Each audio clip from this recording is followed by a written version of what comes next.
Hello hello good evening everyone. चलिए जी शुरू करते हैं आज हमारा next topic unit and measurements. ठीक है जी, इससे पहले हम लोगों ने जो टॉपिक खत्म किया था वो था हमारा फिजिकल वर्ल्ड। ठीक है, आई होप सो आप लोगों ने वो अच्छे से देख लिया हो। तो यहाँ से आपका एक्चुअल में जो आपका फिजिक्स का काम है वो यहाँ से शुरू हो जाएगा। ठीक है, यहाँ से हमें कन्वर्जन वगैरह सब कुछ सीखने को मिलेगा। तो इस चैप्टर को थोड़ा ध्यान से सीखिएगा, ये आपको थ्रू आउट पूरी फिजिक्स में बहुत ज़्यादा हेल्प करेगा।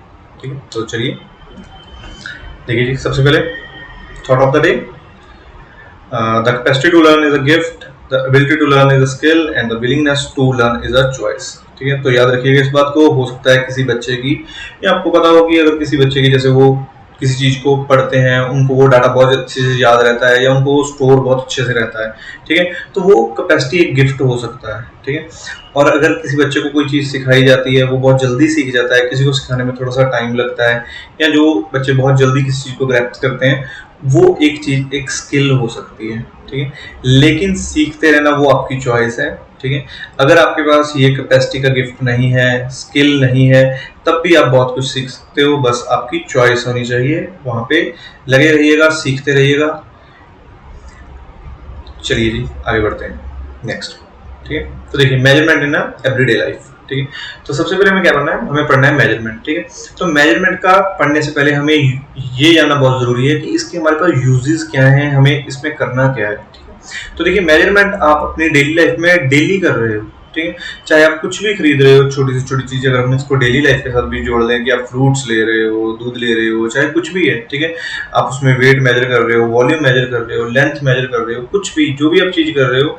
ठीक है, अपने घर से आप स्कूल तक जा रहे हो, उसके बीच का डिस्टेंस, ठीक है, आपके स्कूल आवर्स जितने भी हैं उनका, कि कितने घंटे की आपकी क्लासेस हैं, हर चीज को हम मेजर करते हैं। ठीक है, तो इसीलिए मेजरमेंट हमारी डेली लाइफ में बहुत यूज में आ रही है। क्लियर, तो आगे देखिए जैसे मेजरमेंट ऑफ लेंथ। ठीक है जी, जैसे आपके शर्ट के साइजेस एक्स एल वट जो भी है। ठीक है, मेजरमेंट ऑफ द टेम्परेचर। ठीक है, अगर आपको किसी को भी फीवर हो तो वो भी हम टेम्परेचर वगैरह जो भी मेजर करते हैं। ठीक है, नेक्स्ट देखिए need for the measurement in physics. ठीक है, फिजिक्स में मेजरमेंट की क्या जरूरत है। ठीक है, यहाँ हम ये क्यों करते हैं, to understand any phenomena in the physics we have to perform the experiment. ठीक है, फिजिक्स का रूल क्या है, फिजिक्स में जो आगे ये पी होता है इसका मतलब होता है प्रैक्टिकल। ठीक है जी, तो प्रैक्टिकल करने हैं या उस एक्सपेरिमेंट को परफॉर्म करना है तो फिर हमें मेजरमेंट्स चाहिए। ठीक है, the experiments require the measurement and we measure the several physical quantities like length, mass, time, temperature, pressure. ठीक है जी, तो अगर आपको एक्सपेरिमेंट्स को परफॉर्म करना है तो फिर हमें इन सब चीजों को डील करना पड़ता है कि क्या वो लेंथ, मास, टेम्परेचर, प्रेशर, हर एक चीज को मेजर करना पड़ता है। क्लियर, उसके बाद नेक्स्ट है experimental verification of the laws, theories and also need the measurement of the physical properties. अगर हमें कोई भी लॉ को प्रूव करना है, किसी थ्योरी को जस्टिफाई करना है, कुछ भी करना है, तो उसके लिए फिर से हमें मेजरमेंट्स की जरूरत है, जो कि फिजिक्स में सब यूज होती है। क्लियर, चलिए नेक्स्ट आगे बढ़िए। ठीक है जी, फिर एक बात देखिए, सबसे पहले फिजिकल क्वांटिटी याद रखिएगा इसकी definition. A physical property that can be measured and describe by the number is called a physical quantity. ठीक है जी, किसी चीज को जिसको हम मेजर कर सकें या उसको हम किसी नंबर के थ्रू डिस्क्राइब कर सकें, उस क्वांटिटी को हम लोग बोलते हैं फिजिकल क्वांटिटी। ठीक है जी, जैसे mass, length, area, temperature. Mass को आप मेजर कर सकते हो, for example 65 kg, length 3 metres, area 100 metres, temperature 300 kelvin, कुछ भी। ठीक है, जिन चीजों को आप मेजर कर सकते हो। ठीक है, या किसी चीज ऐसी को जिसको आप नंबर्स के थ्रू डिस्क्राइब कर सकते हो, उन चीजों को हम लोग बोलते हैं फिजिकल क्वांटिटीज। ठीक है, फॉर एग्जांपल जैसे अगर आपको कभी किसी से पूछ लिया जाए कि कुछ ऐसी क्वांटिटीज होती हैं जिनको आप मेजर नहीं कर सकते हो। ठीक है जी, जैसे फॉर एग्जांपल क्यूटनेस। ठीक है, कि ये चीज कितनी क्यूट है, तो आप उसको मेजर नहीं कर सकते हो, जिन क्वांटिटीज को हम मेजर नहीं कर सकते हो। ठीक है, तो ये सब चीजें आपकी मेजरमेंट के बाहर रहती हैं। क्लियर, तो आगे बढ़िए। नेक्स्ट देखिए टाइप्स ऑफ फिजिकल क्वांटिटीज। तो फिजिकल क्वांटिटीज को हम डिवाइड करते हैं 2 कैटेगरीज में, एक रहेंगी आपकी फंडामेंटल क्वांटिटीज और एक है हमारी ड्राइव्ड क्वांटिटीज। सबसे पहले फंडामेंटल क्वांटिटीज देखिए, the physical quantities which do not depend on any other physical quantity, जिनका बाकी किसी और के साथ कोई लेना देना नहीं हो। ठीक है, उन्हें बोलते हैं हम लोग फंडामेंटल क्वांटिटीज। ठीक है, for example mass, length, time, temperature. ठीक है जी, इनका आपस में किसी का कोई लेना देना नहीं है आपस में, और ये बिल्कुल एक दूसरे से इंडिपेंडेंट है। क्लियर, तो इसीलिए इनको बोला जाता है फंडामेंटल क्वांटिटीज। ठीक है, नेक्स्ट देखिए ड्राइव्ड क्वांटिटीज। वो क्वांटिटीज देखिए नाम से पता चल जाएगा, ड्राइव्ड क्वांटिटीज तो मतलब कि इन्हें ड्राइव किया जाएगा, कहीं ना कहीं से बनाया जाएगा। The physical quantities which depend on one or more fundamental quantities for their measurement are known as derived quantities। ठीक है जी, वो क्वांटिटीज जो किसी और पे डिपेंड करें, ठीक है। फॉर एग्जांपल यहाँ मैं आपको इसकी और डेफिनेशन बताता हूँ, the quantities which are derived from, या आपकी ये quantities which are derived by multiplying और डिवाइडिंग फंडामेंटल क्वांटिटीज, ठीक है। तो जो उनसे बनती हैं उन्हें बोलते हैं हम लोग ड्राइव्ड क्वांटिटीज, ठीक है। फॉर एग्जांपल एरिया, देखिए अगर आपको एरिया बनाना है तो हमें क्या करना पड़ता है, लेंथ इनटू ब्रेथ। तो मतलब कि अगर इन दोनों को मैं लेंथ काउंट करूं, तो अगर मैं लेंथ को 2 बार मल्टीप्लाई करता हूं तब जाके मुझे एरिया मिलेगा। सेम वॉल्यूम के लिए मुझे लेंथ, ब्रेथ और हाइट उसे 3 बार मल्टीप्लाई करना पड़ेगा। अगर इसी तरह मुझे स्पीड चाहिए तो स्पीड क्या होता है, डिस्टेंस अपॉन टाइम। तो डिस्टेंस को हम किस में मेजर करते हैं, लेंथ में, ठीक है जी। और टाइम तो टी है ही कि जी लेंथ और टाइम को आपस में, ये लेंथ और टाइम फंडामेंटल क्वांटिटीज है ना, कि लेंथ और टाइम को आपस में डिवाइड कर दीजिए, आपको नई क्वांटिटी मिल जाएगी स्पीड, जिसको हम लोग बोलेंगे ड्राइव्ड क्वांटिटी। सेम इसी तरह फोर्स का भी फॉर्मूला रहेगा, ये हम आपके आगे देखेंगे। क्लियर, तो आगे बढ़िए जी। Next, units of the for the measurement, ठीक है। तो देखिए सबसे पहले जैसे सपोज कीजिए मैंने ये कुछ लिखा 30, ठीक है। तो जस्ट अभी ये एक नंबर है 30 30 30, ठीक है। अगर इसके साथ देखिए मैं लगाता हूँ मीटर, केजी, ठीक है, सेकंड। अब देखिए जैसे मैंने इसके साथ इसके पीछे एक यूनिट को ऐड किया तो हमें एग्जैक्ट इसके बारे में इंफॉर्मेशन मिल गई कि ये मीटर है तो समथिंग कोई लेंथ की बात हो रही है। इसके पीछे हमने यहाँ पे केजी यूज किया तो कोई वेट की बात हो रही है, ठीक है जी। और यहाँ पे हमने सेकंड यूज किया तो टाइम की बात हो रही है। तो जो एक पहले जस्ट एक नंबर था, एक नए वर्ड के या एक नई यूनिट के लगने से उसकी एक क्लैरिफिकेशन आ गई है, उस चीज को हम लोग बोलते हैं यूनिट, ठीक है। तो देखिए the standard use for the measurement of the physical quantity is called a unit, ठीक है। For example metre, foot, inch ये हम लेंथ के लिए यूज करते हैं, किलोग्राम, पाउंड हम मास के लिए यूज करते हैं, सेकंड, मिनट और आवर्स फॉर हम टाइम के लिए यूज करते हैं, फारेनहाइट और केल्विन टेम्परेचर के लिए। क्लियर, तो आगे बढ़िए जी। नेक्स्ट देखिए कैरेक्टरिस्टिक्स, ठीक है जी। यूनिट के अंदर जो आपकी कैरेक्टरिस्टिक्स हैं वो क्या होनी चाहिए, देखिए सबसे पहले बात क्या है कि जो भी आप यूनिट यूज कर रहे हो वो वेल डिफाइन होनी चाहिए, उसके बारे में कंप्लीट इन्फॉर्मेशन होनी चाहिए कि अगर मैंने मीटर यूज किया है तो मुझे पता चलना चाहिए कि मीटर मेरी लेंथ के लिए है, ठीक है, कि 2-3 चीजों की सेम यूनिट नहीं होनी चाहिए। क्लियर, तो वेल डिफाइंड, सुटेबल साइज, ठीक है जी, इंटरनेशनली एक्सेप्टेबल, और ये सबसे बड़ी बात है, ठीक है। और इसकी खासियत भी यही रहेगी, ठीक है, कि जो आप यूनिट्स यूज करते हो ये इंटरनेशनली एक्सेप्टेबल होती हैं, आप इनको ऑल ओवर वर्ल्ड कहीं पे भी यूज कीजिए, ठीक है जी। जो चीज 1 मीटर यहाँ पे है बाहर भी वो 1 मीटर ही रहेगी, चाहे आप किसी भी कंट्री में और भी चेक कर लीजिएगा।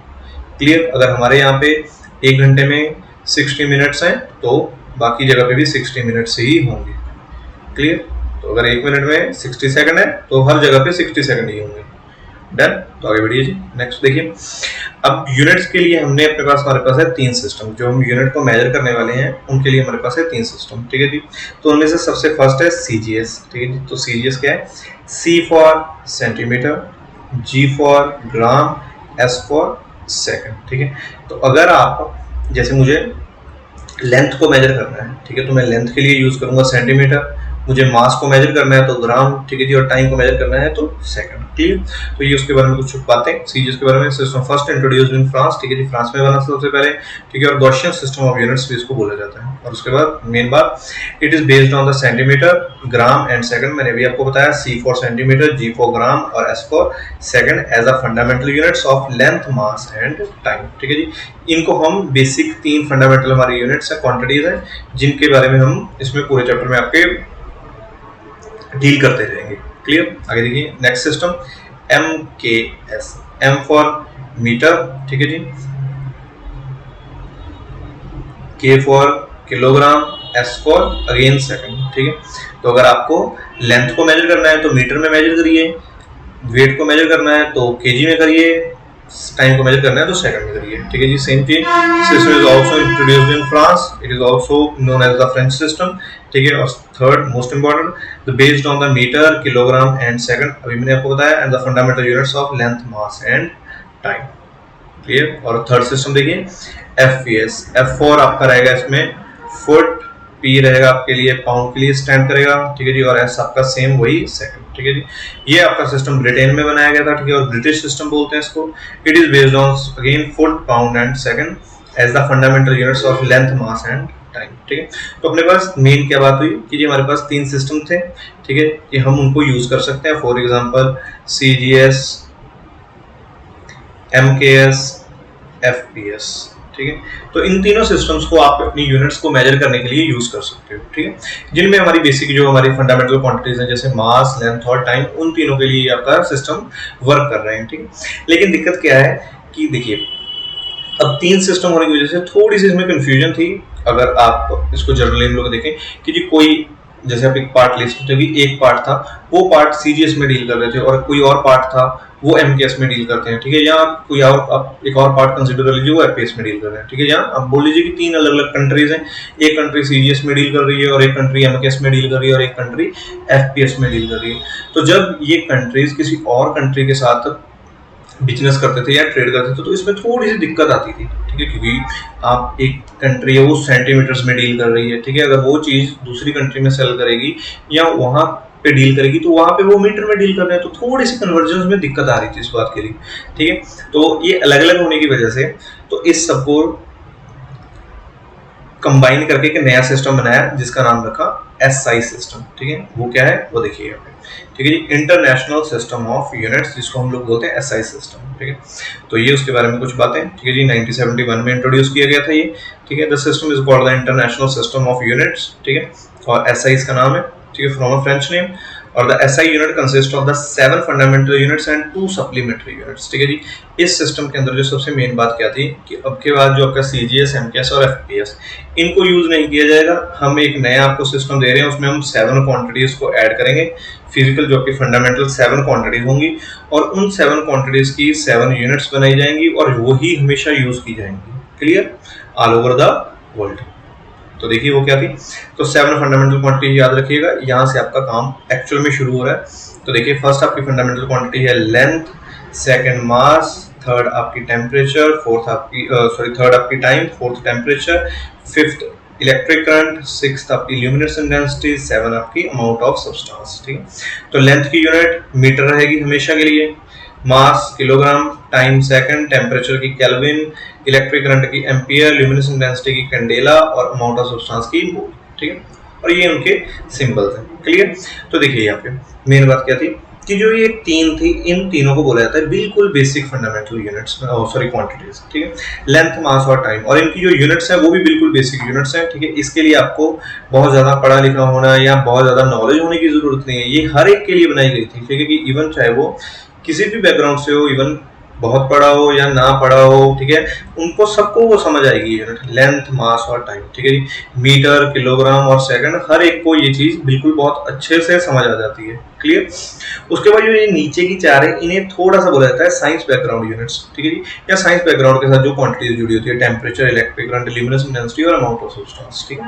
तो इनका हम लोग जब हम आपको डायमेंशनल फॉर्मूले सिखाएंगे तो इनका जब इनको स्पेसिफिकली यूज किया जाएगा हम तभी इनको यूज करेंगे, अदरवाइज हमारे पास जो लेंथ, मास और टाइम है इन्हीं से हम मोस्टली आपके डायमेंशनल फॉर्मूले ड्राइव करेंगे। तो आपको ये 7 की 7 आनी चाहिए और उनमें से जो आपकी ये मेन मेजर 3 है इनके बारे में आपको पूरा ध्यान होना चाहिए कि लेंथ, मास और टाइम आपकी मेजर 3 फंडामेंटल क्वांटिटीज हैं और टोटल ये 7 है, ठीक है, विद इनकी एसआई यूनिट्स, क्लियर। तो चलिए जी आगे बढ़िए, ये कुछ इनके बारे में छोटी मोटी बातें, ठीक है जी। डेफिनेशन ऑफ मीटर ये आप पढ़ लीजिएगा, ठीक है, द मीटर की डेफिनेशन ये मैंने अब यहाँ पे ऐड की हुई है, जस्ट जनरली आप एक बार इनको गो थ्रू हो जाएगा, अदरवाइज याद वगैरह करने की कोई जरूरत नहीं, कभी ये पूछी नहीं जाती, ठीक है। मेन बात हमारा मेन काम हमारा यही था फंडामेंटल क्वांटिटीज में और फंडामेंटल यूनिट्स और फंडामेंटल क्वांटिटीज में, ये मैंने आपकी ऐड की हुई है, इनको आप देख लीजिएगा और इन पे जस्ट एक बार गो थ्रू हो जाएगा, अदरवाइज कोई याद करने की कुछ भी करने की जरूरत नहीं है। Definition of metre, definition of kilogram, ठीक है, और डेफिनेशन ऑफ सेकंड, ठीक है जी आगे बढ़िए। 2 सप्लीमेंट्री यूनिट्स, ठीक है। तो फर्स्ट देखिए radian, it is used to measure a plane angle, ठीक है, क्योंकि हमने 7 आपकी क्वांटिटीज पढ़ ली। अब उसके बाद 2 और हैं जो सप्लीमेंट्री जिनको बोलते हैं, तो उनमें से सबसे पहली है radian, it is used to measure the plane angle, clear. Second steradian, it is used to measure the solid angle, ठीक है जी। जो आपकी रेडियन है वो हम प्लेन एंगल्स के लिए यूज करते हैं, फॉर एग्जांपल अगर कहीं पे भी आप एंगल बना रहे हो 90 डिग्री, 60 डिग्री, जैसे प्लेन ऑफ द पेपर के ऊपर जैसे आप नॉर्मली एंगल बना रहे हो, अगर आपको एंगल्स मेजर करने हैं तो उनके लिए हम लोग रेडियंस को यूज करते हैं, ठीक है जी।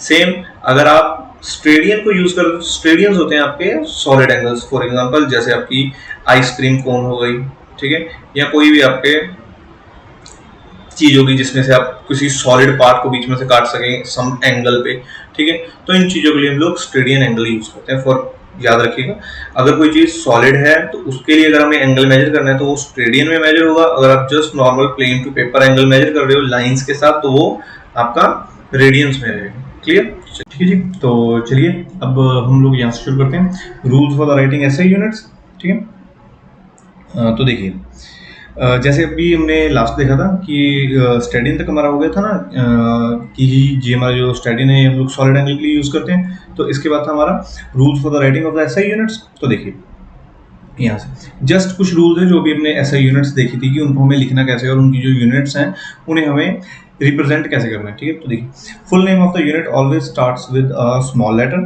ठीक है, even if named after the person, ठीक है जी। चाहे किसी पर्सन के नेम के ऊपर हो लेकिन हम इसे लिखेंगे स्मॉल लेटर्स में, ठीक है। स्टार्टिंग के फर्स्ट लेटर भी इसका स्मॉल ही रहेगा।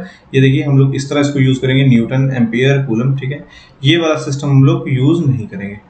क्लियर, तो याद रखिएगा। नेक्स्ट देखिए second rule, symbols for the unit named after a scientist should be a capital letters, ठीक है। अगर आप उसका सिंबल यूज कर रहे हो तो फिर वो कैपिटल रहेगा, ठीक है। अगर आप पूरा लिखना चाहते हो न्यूटन तो वो स्मॉल लेटर्स में रहेगा, लेकिन अगर आप उसका जस्ट सिंबल यूज करना चाहते हो सपोज 50 न्यूटन्स तो फिर हम उसको एन कैपिटल लिखेंगे, ठीक है।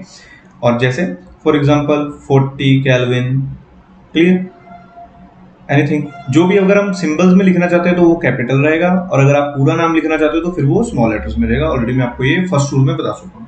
क्लियर, नेक्स्ट देखिए third one, symbol for the all other units are written in a small letters. उनके अलावा बाकी जो भी है वो सिंबल हो, लेटर्स हो, लेटर्स तो ऑलरेडी हमने पहले ही बोल दी थी, अगर आप पूरा नाम लिखना चाहते हो वो तो स्मॉल लेटर्स में रहेगा ही।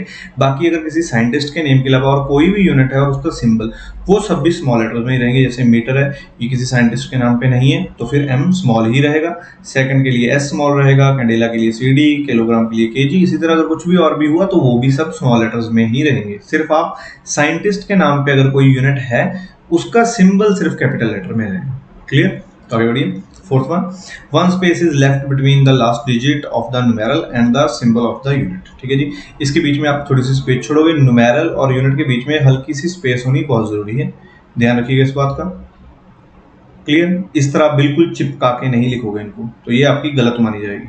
डन, आगे बढ़िए जी। Next fifth rule, the units do not have the plural forms, ठीक है जी। आप उनके साथ प्लूरल फॉर्म यूज नहीं करोगे। 6 metre is not only just 6 metre, आप इसको मीटर्स, केजी, सेकंड्स, केल्विन्स वगैरह नहीं लिखोगे, तो याद रखिएगा ये बात। क्लियर, नेक्स्ट जी last one rule, full stop should not be used after the units, ठीक है जी। आप फुल स्टॉप उसके बाद यूज नहीं करोगे। जैसे 7 मीटर, 12 न्यूटन, 25 केजी, आप इस तरह नहीं करोगे। 7 मीटर के बाद इस तरफ डॉट, फुल स्टॉप टाइप कुछ भी यूज नहीं करोगे। No space is use between the symbols for the units, ठीक है जी। आप उनके बीच में स्पेस यूज नहीं करोगे। जैसे न्यूटन मीटर है तो आपको इसको न्यूटन उसके बाद स्पेस देने की कोई जरूरत नहीं है, तो इस तरह आप नहीं लिखोगे ये वाले फॉर्मेट में। ये इस तरह लिखा जाएगा, न्यूमेरल और यूनिट के बीच में स्पेस होनी चाहिए लेकिन यूनिट्स के अंदर आप स्पेस यूज नहीं करोगे। क्लियर, ये कुछ और जस्ट फॉर द नॉलेज, ठीक है जी। एक बार इनको चेक कर लीजिएगा। 10⁻²4 जोटा, ठीक है जी, बिगेस्ट यूनिट है इस टाइम, ठीक है। और इसी तरह 10⁻⁻24 जोक्टो, ये सबसे स्मॉलेस्ट है। लेकिन हमें इतनों में इनमें काम नहीं करना होता। हमारा काम जो मेनली होता है वो किलो, मेगास, ठीक है, इनमें चलता है। और जो ये मैंने रेड कलर में लगाई हुई है इनमें चलता है, ठीक है, ज़्यादा से ज़्यादा। सेंटीमीटर, मिलीमीटर, माइक्रो, नैनो और पिको, ठीक है, इनको जस्ट याद रखिएगा क्योंकि ये अब हमें नेक्स्ट जब हम न्यूमेरिकल्स वगैरह करेंगे तब भी हमारे काम आएंगे। क्लियर, तो माइक्रोस तो काफ़ी यूज होते हैं, माइक्रो और नैनोस, ठीक है। तो जब भी इनकी जरूरत पड़े तो जस्ट याद रखिएगा कि माइक्रो के अंदर -10⁻⁶ होता है, नैनो -10⁻⁹, ठीक है, और मिली में 10⁻⁻3। क्लियर, तो चलिए जी आगे बढ़ते हैं। इसके बाद नेक्स्ट देखिए, ठीक है।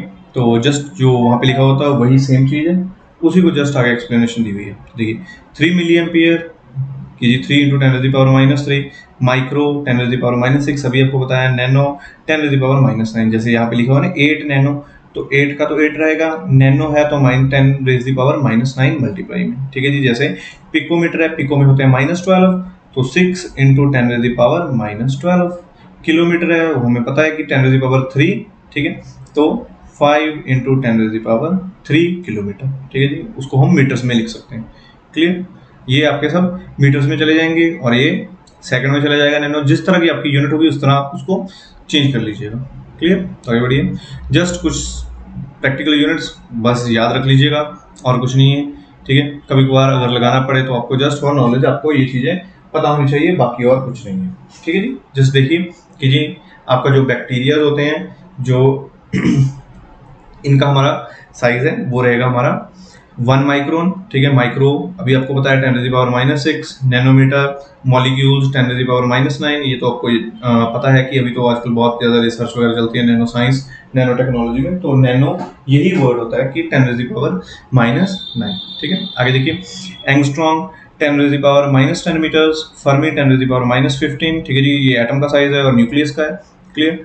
नेक्स्ट देखिए कुछ practical units for the measuring the length, length के लिए, ठीक है जी। एस्ट्रोनॉमिकल यूनिट, ठीक है। It is defined as the mean distance of the earth from the sun, ठीक है जी। अर्थ और सन के बीच में अगर आपको डिस्टेंस मेजर करने हैं या हमें लार्ज डिस्टेंस मेजर करने हैं तो उसके लिए हम लोग एस्ट्रोनॉमिकल यूनिट्स को यूज करते हैं। तो 1 एस्ट्रोनॉमिकल यूनिट में होता है 1.5 × 10⁻11 मीटर्स, इतना डिस्टेंस कवर करते हैं। क्लियर? नेक्स्ट देखिए light year, it is a distance travelled by the light in the vacuum in 1 year, ठीक है। और 1 लाइट ईयर में होते हैं 9.5 × 10⁻15 मीटर्स, ठीक है जी। ये एस्ट्रोनॉमिकल यूनिट से थोड़ी सी बड़ी है, ठीक है, क्योंकि उसमें थे 10⁻11 मीटर और इसमें 10⁻15 मीटर, ठीक है। और third one parsec, it is defined as the distance at which the one arc AU is subtended at an angle of this. It is the largest practical unit of distance used in astronomy. तो इसका ध्यान रखिएगा कि astronomical unit, ठीक है, और आपकी light year और ये परसेक, इन तीनों में से जो परसेक है वो सबसे बड़ी होती है और 1 परसेक में होते हैं 3.1 × 10⁻16 मीटर। तो कोई गलती ना हो, आपकी एस्ट्रोनॉमिकल यूनिट सबसे छोटी होती है, उसके बाद आपका लाइट ईयर आता है, फिर उसके बाद आपकी जो लास्ट होती है वो होती है परसेक, ठीक है। तो ध्यान रखिएगा अगर कभी भी क्वेश्चन रहे एग्जाम में कि which one is the largest unit, तो परसेक आपकी सबसे लार्जेस्ट यूनिट रहेगी इनके बीच में। क्लियर? और इनकी कन्वर्जन भी रहेंगी वो हम आगे देखेंगे, ठीक है।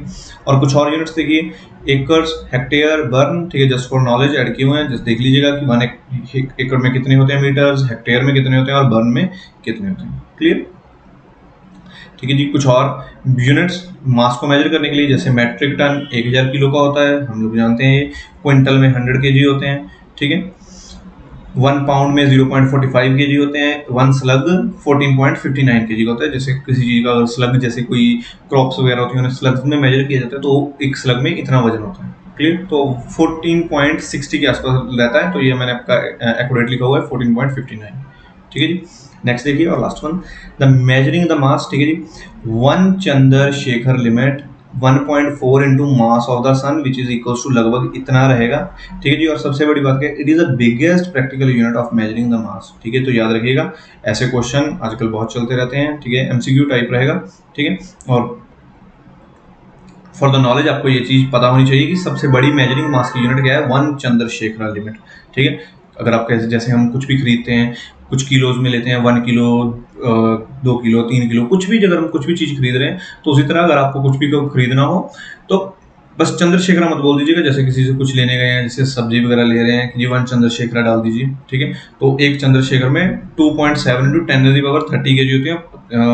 उम्मीद नहीं है मुझे कि इतना उसके पास होगा भी, ठीक है। तो क्लियर? आगे बढ़ते हैं, ठीक है जी। ये आपकी कुछ और यूनिट्स हैं, some practical units for the measuring the mass, ठीक है जी। ये आपको बेसिकली हम लोग ज़्यादा केमिस्ट्री में यूज़ करते हैं, ठीक है। तो जस्ट मैंने यहाँ पे आपकी नॉलेज के लिए ऐड कर दी थी कि अगर आपको एटॉमिक मास निकालना है तो 1/12 × mass of the single carbon atom के साथ उसको निकाला जाता है, ठीक है। जस्ट एक बार गो थ्रू हो जाएगा, नथिंग एल्स, और इसमें कुछ खास नहीं है, ठीक है।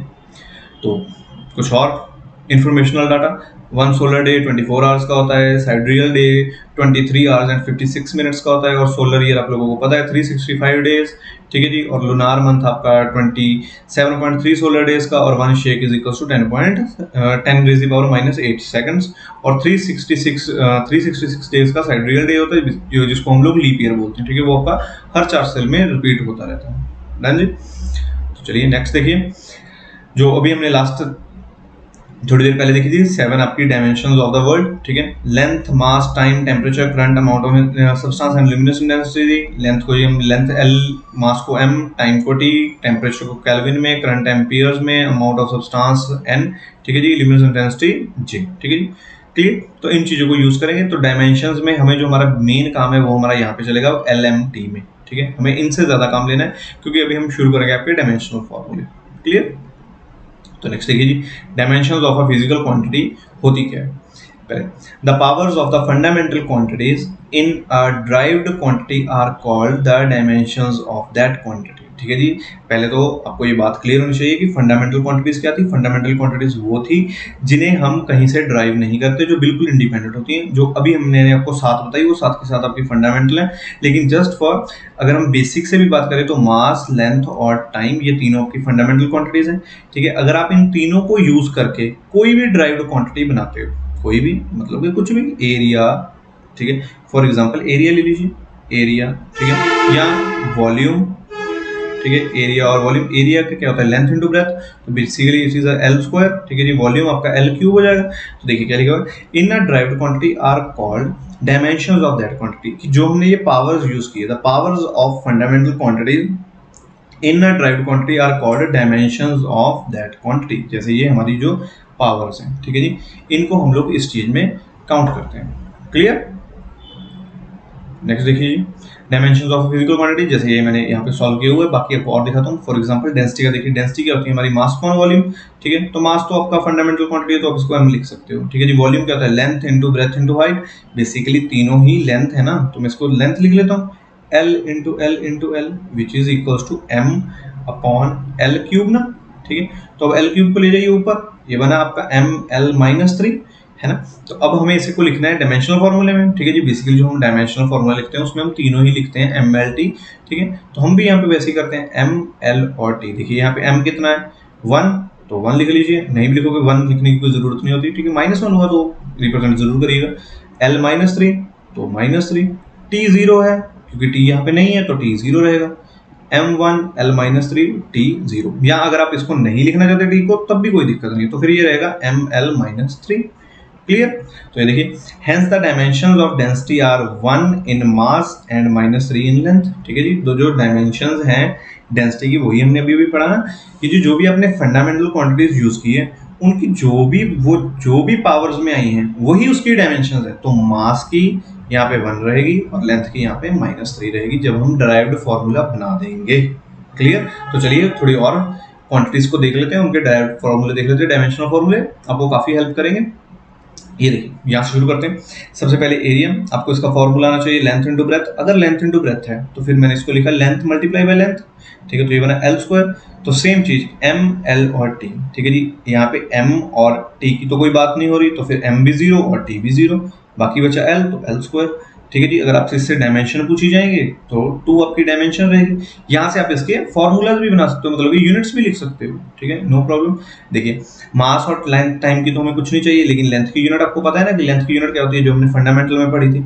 लेंथ की यूनिट क्या थी फंडामेंटल में, मीटर स्क्वायर, सॉरी मीटर। तो यहाँ पे देखिए मीटर लिखिए, ठीक है, और उसके ऊपर 2 है तो यहाँ पे भी 2 लगाइए, मीटर स्क्वायर। तो ये आप बात जानते हो कि एरिया हम हमेशा मीटर स्क्वायर्स में लिखते हैं। जैसे आपने 10th में या कभी कोई भी क्वेश्चन किया होगा उसमें होता है ना, the area of the park is 100 metre square, है ना, इस तरह। नेक्स्ट बढ़िए, वॉल्यूम। वॉल्यूम का फॉर्मूला क्या रहेगा आपका, लेंथ, ब्रेथ और हाइट। ठीक है, बेसिकली तीनों ही लेंथ है, आप चाहे लेंथ लीजिए, ब्रेथ लीजिए, हाइट लीजिए, तीनों को हम लेंथ में ही मेजर करते हैं ना। तो length multiply by length into length, तो ये बना ना आपका एल क्यूब। तो फिर यहाँ पे वही सेम चीज, मास और टाइम तो नहीं है तो फिर m भी 0, t भी 0, बाकी क्या बचा l, तो l के ऊपर कई पावर 3, तो लेंथ का क्यूब। तो सेम चीज फॉर यूनिट बनाते हैं फिर से, तो लेंथ की यूनिट क्या होती है, मीटर, तो ऊपर पावर 3 तो मीटर क्यूब। तो आपको ये याद होगा, जैसे अपने ये भी सेम हमने क्वेश्चन किए होते हैं 10th में, जैसे हमारे पास वॉल्यूम के क्वेश्चन होते हैं ना, the volume of the tank is 100 metre cube, है ना, तो इस तरह। क्लियर?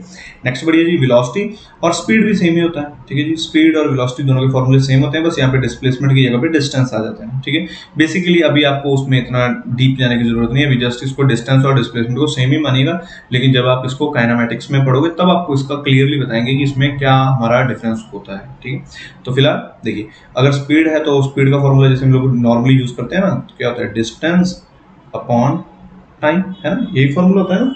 क्लियर? तो देखिए, तो हम डिस्टेंस को किस में मेजर करते हैं, लेंथ में मेजर करते हैं ना। डिस्टेंस क्या होता है हमारा, लेंथ बेसिकली, है ना, अपॉन टाइम। तो लेंथ भी मेरी फंडामेंटल क्वांटिटी, टाइम भी मेरी फंडामेंटल क्वांटिटी, तो इसको लिखिए LT-1। ठीक है, तो सेम चीज, अब देखिए यहाँ पे m तो है नहीं, तो फिर मैंने लिखा ना m को 0, m 0, l और t -1, तो ये बना मेरा नेक्स्ट डायमेंशनल फॉर्मूला, ठीक है। तो सेम आपका स्पीड और वेलोसिटी का डायमेंशनल फॉर्मूला आपका सेम रहेगा, क्लियर। अगर आप आपको इसकी यूनिट लिखनी है तो यूनिट भी लिख लेते हैं, ठीक है जी, स्पीड के लिए या वेलोसिटी के लिए। देखिए लेंथ की हम लोग यूनिट क्या लेते हैं, मीटर, ठीक है, अपॉन ले लेते हैं इसको, ठीक है। तो अपॉन टाइम क्या होता है, सेकंड, तो मीटर पर सेकंड। स्पीड हम लोग इसी लिखते हैं ना कि जी 20 मीटर पर सेकंड, 100 मीटर पर सेकंड, है ना। तो ये चीज, या अगर आप इसको इसी फॉर्म में लिखना चाहते हो तो आप इसी फॉर्म में भी लिख सकते हो, तो ये रहेगी मीटर सेकंड माइनस 1, तो one and the same thing, ठीक है जी, जैसे आपको सही लगे, कोई दिक्कत नहीं है। उसके बाद नेक्स्ट बढ़िए एक्सेलरेशन में। एक्सेलरेशन का फॉर्मूला क्या रहेगा, वेलोसिटी अपॉन टाइम। बेसिकली आपको ये बात याद रखनी है कि आपको ये वाले फॉर्मूले आने चाहिए, डायमेंशनल फॉर्मूले आपके आराम से बन जाएंगे, ठीक है जी। डायमेंशनल फॉर्मूले बनाने में कुछ नहीं, जस्ट अ बेसिक कैलकुलेशन है, नथिंग एल्स। बस आपको ये वाले फॉर्मूले आने चाहिए, आपको ये पता होना चाहिए कि एक्सेलरेशन बेसिकली होती क्या है। It is a velocity upon time, ठीक है जी। वेलोसिटी को अगर आप टाइम से डिवाइड करते हो तो हमें एक्सेलरेशन मिल जाएगी, ठीक है। तो वेलोसिटी का फॉर्मूला हमने अभी भी जस्ट निकाला, वो क्या था, एल टी माइनस वन। तो लिखिए यहाँ पे, देखिए वेलोसिटी के लिए हमने फॉर्मूला लिखा एल टी माइनस वन और डिवाइडेड बाय टाइम, तो विच इज टी।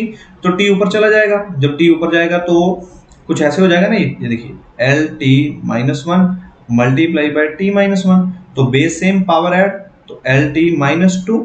तो ये बना हमारा फॉर्मूला। अब यहाँ पे m तो है नहीं, तो m zero L T minus to. अगर अब आपको इसकी फिर से यूनिट लिखनी है तो सेम चीज, मीटर लिखिए और सेम वही second minus two, clear. Next बढ़िए जी आगे, फोर्स के लिए मास इनटू एक्सेलरेशन, ठीक है जी। आपको ये फॉर्मूला बहुत काम आएगा और बहुत ध्यान रखिएगा। अभी भी देखिए, जस्ट अभी भी हम लोगों ने एक्सेलरेशन निकाला। एक्सेलरेशन क्या होता है, एल टी माइनस टू, और एल टी माइनस टू को सिर्फ मास से मल्टीप्लाई करना है ना, तो mass multiply by L T minus two which is equals to M L T minus two. तो ये देखिए M L T minus two, ठीक है। और इसकी अगर आपको बनाने हो तो फिलहाल आप वैसे ही सेम लिख सकते हो, लेकिन फोर्स की हमें यूनिट पता है, ये न्यूटन में होती है, एसआई यूनिट, ठीक है। तो याद रखिएगा इस बात को, ठीक है। Unit of force is Newton, done. तो वर्क के लिए देखिए फोर्स इनटू डिस्प्लेसमेंट, ठीक है जी। वर्क का फॉर्मूला होता है फोर्स मल्टीप्लाई बाय डिस्प्लेसमेंट। तो फोर्स हमने अभी भी निकाला, ठीक है जी, M L T minus two. तो फोर्स के लिए आ जाएगा यहाँ पे M L T minus two, और डिस्प्लेसमेंट क्या है, जस्ट छोटी सी लेंथ ना, डिस्प्लेसमेंट होना या डिस्टेंस बोल लीजिए इसको, कोई दिक्कत नहीं है, ठीक है, कि छोटा सा, तो which is equals to L, ठीक है। तो अब यहाँ पे भी एल, यहाँ पे भी एल, तो बेस सेम पावर ऐड, तो ये बन जाएगा ना M L two T minus two. तो ये देखिए M L two T minus two, है ना। तो इसकी भी आप यूनिट वैसे ही लिख सकते हो सेम। आगे बढ़िए, काइनेटिक एनर्जी। काइनेटिक एनर्जी का फॉर्मूला क्या रहता है हमारा, हाफ एम वी स्क्वायर। तो हाफ की जगह पे हाफ रहा, एम मतलब मास, वी आप स्पीड लीजिए, वेलोसिटी लीजिए, उसमें कोई फर्क नहीं आएगा, क्योंकि अगर हम इनको कुछ लेते भी हैं तो हमें सेम ही रिजल्ट मिलेगा, ठीक है। तो देखिए, तो मास की जगह पे हमारा आया m, ठीक है। और इसमें सबसे बड़ी बात है, इसको ध्यान रखिएगा, हमें ये हाफ, हमें मैथमेटिकल क्वांटिटीज को नहीं लेना, इनको इग्नोर कर दीजिएगा, ठीक है जी। तो मास के लिए सिर्फ m बचा, और स्पीड में या वेलोसिटी में जो भी कह लीजिए, स्पीड का फॉर्मूला क्या था, एल टी माइनस वन का स्क्वायर। अब अगर मैं स्क्वायर ओपन करूंगा तो क्या आएगा, l का स्क्वायर t माइनस टू, है ना। तो यही बनेगा ना। तो m को तो एज इट इज लिख लीजिए, कोई प्रॉब्लम नहीं है। l पे स्क्वायर था तो l का स्क्वायर, t माइनस वन का स्क्वायर तो t माइनस टू। तो ये हमारा फॉर्मूला बना M L two T minus two, ठीक है जी, क्लियर। नेक्स्ट देखिए पोटेंशियल एनर्जी, वो क्या है, मास इनटू एक्सेलरेशन, ठीक है। एक्सेलरेशन ड्यू टू ग्रेविटी, ठीक है, जो हम अभी बात कर रहे थे कि जी mass into acceleration due to gravity, जो भी हम चीज लेते हैं, और इनटू आपकी जो हाइट रहेगी, ठीक है। तो देखिए हम पोटेंशियल एनर्जी का फॉर्मूला हम लोग यही लिखते हैं ना, एम जी और एच। मास तो मास रहा, एक्सेलरेशन ड्यू टू ग्रेविटी हमारी ये रही, जो हमने अभी अभी एक्सेलरेशन ये वाली निकाली थी, ठीक है। और एच मतलब हाइट, तो सेम चीज देखिए, एम के लिए, मास के लिए एम लगाइए, जी एक्सेलरेशन ड्यू टू ग्रेविटी है तो एल टी माइनस टू, ठीक है। और एच मतलब लेंथ अगेन, ठीक है। तो M L T minus two into L, L और एल ऐड हो जाएंगे, बेस सेम है, power add, M L two T minus two, ठीक है जी। आपका काइनेटिक एनर्जी, पोटेंशियल एनर्जी, इनके आपके फॉर्मूले बिल्कुल सेम रहेंगे, डन, ठीक है। तो कभी बार ऐसा क्वेश्चन भी रहता है कि कौन सी ऐसी क्वांटिटीज है जिनके डायमेंशनल फॉर्मूले सेम है, डन जी। तो ध्यान रखिएगा इसकी बात का, ठीक है। और देखिए नेक्स्ट, ये कुछ मैंने आप लोगों के लिए और ऐड किए हुए हैं, प्लीज इनसे एक बार गो थ्रू हो जाइएगा, सेम रूल सेम तरीके से, ठीक है। तो देखिए स्ट्रेस क्या होता है, फोर्स ऑन एरिया। तो फोर्स हम लोगों ने अभी अभी थोड़ी देर पहले निकाला था कि जी मास इनटू एक्सेलरेशन था, एक्सेलरेशन आपका एल टी माइनस टू होता है। तो मैं कंप्लीट फॉर्मूला लिख लेता हूँ फोर्स का, which is equals to M L T minus two divided by area, मतलब length into breadth, which is L square. तो अगर एल मेरा ऊपर जाएगा तो एल माइनस टू आएगा, है ना। तो ऊपर जाने के बाद तो यहाँ पे देखिए ये कुछ इस तरह दिखेगा मेरा M L T minus two multiply by L minus two, ठीक है। तो बेस सेम पावर ऐड, तो फॉर्मूला मेरा बन जाएगा ये M L minus one T minus two, क्योंकि यहाँ पे माइनस टू था और एल के ऊपर यहाँ पे वन है तो ऐड हो जाएंगे, तो माइनस वन, ठीक है। और उसके बाद है नेक्स्ट स्ट्रेन, ये हमारा होता है change in dimension upon original dimension, मतलब कि length divided by length basically, क्योंकि अगर चेंज इन डायमेंशन ले रहे हैं मतलब कि लेंथ में चेंज ले रहे हैं, बेसिकली आप लेंथ में ले लीजिए, लेकिन स्ट्रेन में काफी कुछ होता है। जब हम आपको ये नेक्स्ट पढ़ाएंगे मैकेनिकल प्रॉपर्टीज ऑफ सॉलिड, तो वहां पे ये आपको अच्छे से क्लियर कर देंगे कि स्ट्रेन कैसे होती है, क्योंकि काफी तरीके से देखा जाता है इसको स्ट्रेन को, ठीक है। वॉल्यूमेट्रिक भी होती है, मतलब काफी कुछ होता है। अभी आप लोगों के लिए जस्ट ये बेसिक है, तो इसको बिल्कुल बेसिक नजरिए से देखिए। तो जस्ट यहाँ पे क्या लिखा हुआ है, change in dimension upon original dimension, तो बेसिकली मैं लेंथ में ही बात कर रहा हूँ कि आपने लेंथ चेंज की, अपॉन लेंथ ही है तो लेंथ और लेंथ कट जाएंगे, कुछ बचेगा ही नहीं, तो बेसिकली इसीलिए इसकी जो यूनिट होती है वो होती है डायमेंशनलेस। क्लियर। तो coefficient of elasticity it is stress upon strain, तो स्ट्रेन तो यूनिटलेस है, तो स्ट्रेन के लिए तो कुछ भी नहीं आएगा। स्ट्रेस हमने अभी भी निकाली M L minus one T minus two, तो फिर ये M L minus one T minus two, तो फॉर्मूला सेम रहेगा। Next surface tension which is a force upon length, force हम लोगों को पता है क्या होती है, M L T minus two divided by length के लिए एल, एल से एल आपका कटने दीजिए, एम बच गया, एल अब नहीं है तो एल के लिए जीरो लिखिए। अगर आप इसको स्किप करना चाहो एल को तो स्किप भी कर सकते हो, नो प्रॉब्लम, ठीक है। M L zero T minus two, ठीक है। आगे बढ़िए, surface energy which is energy upon area, energy हमने अभी भी निकाली थी, ठीक है। वो क्या था हमारा M L two T minus two, ठीक है जी। आपने जो अभी यहाँ पे देखा, जैसे ये देख लीजिए काइनेटिक एनर्जी पोटेंशियल एनर्जी ये सेम ही थी, ठीक है। तो आप इनमें एनर्जी की फॉर्म में इसके बाद डील करिए, ठीक है। तो सेम ही चीज है, कोई दिक्कत नहीं, ठीक है। तो देखिए एनर्जी अपॉन एरिया, तो एनर्जी क्या थी हमारी M L two T minus two, तो नीचे एरिया के लिए रहेगा एल स्क्वायर, क्योंकि लेंथ इंटू ब्रेथ रहता है, तो एल स्क्वायर और एल स्क्वायर कटेंगे, बाकी क्या बचा एम, और एल तो जीरो हो जाएगा, टी माइनस टू, तो M L zero T minus to.